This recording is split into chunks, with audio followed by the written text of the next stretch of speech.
Good afternoon, 5th class. I am Madhvi, your SST teacher. Students, today we will continue our remaining chapter number 12, The Age of Machine. हमने इसमें क्या पढ़ लिया था कि सबसे पहले जो हमारा कॉपर था उसे फाइंड आउट किया गया।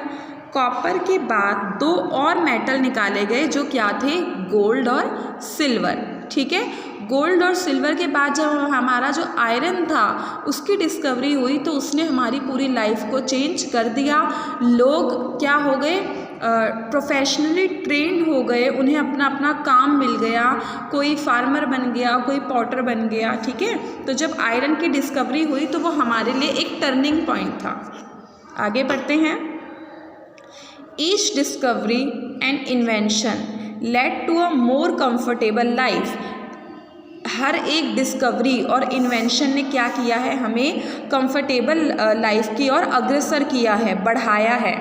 But man was never satisfied with what he had achieved and that led him to more and more discoveries. लेकिन आपको पता है ना कि जो इंसान होते हैं उन्हें कभी भी संतुष्टि नहीं होती है ना, सुना होगा आपने।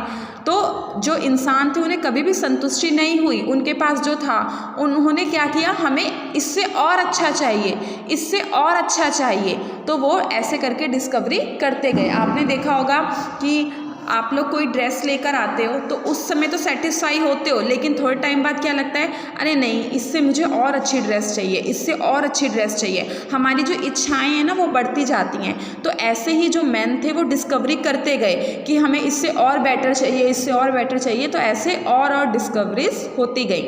तो सबसे पहले ये बता रहे हैं द स्टीम इंजन।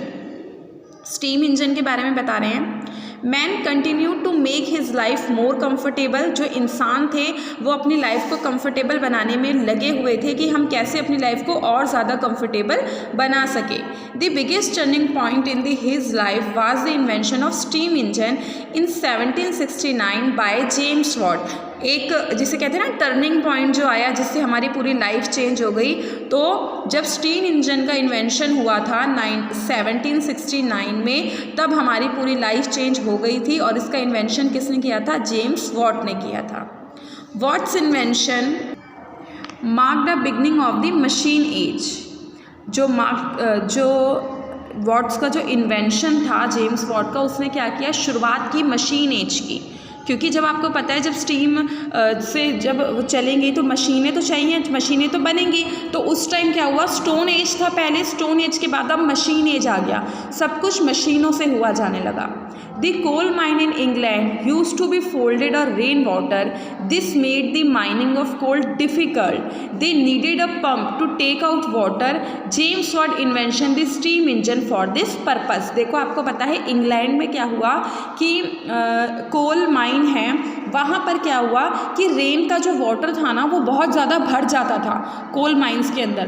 तो उसको बाहर निकालने के लिए कि हम पानी कैसे बाहर निकालें, तो उसके लिए किस चीज़ की ज़रूरत होती थी, वाटर को टेक आउट करने के लिए हमें किसी भी मोटर वगैरह की ज़रूरत होती थी जिसके थ्रू हम पंप आउट करके पानी बाहर निकाल सकें। इसी पर्पस के लिए जेम्स वॉट ने क्या फाइंड आउट किया था, स्टीम इंजन फाइंड आउट किया था। ठीक है, this steam engine was adapted for many uses. जो स्टीम इंजन था बहुत सारी चीज़ों के लिए अडेप्टेड किया गया, बहुत सारी चीज़ों के लिए अब यूज़ होने लगा। This steam engine was the beginning and bases of the inventions. जो स्टीम इंजन था वो आगे होने वाले इन्वेंशन के लिए क्या था, बेसिक चीज़ थी। स्टीम इंजन तो बस शुरुआत थी, आगे अब बहुत सारे इन्वेंशन हुए। जैसे कि लाइक देखते हो ना, अगर आपको रोटी बनानी है तो रोटी बनाने के लिए बेसिक चीज़ क्या है, आटा। अगर आटा नहीं होगा तो आप रोटी नहीं बना पाओगे।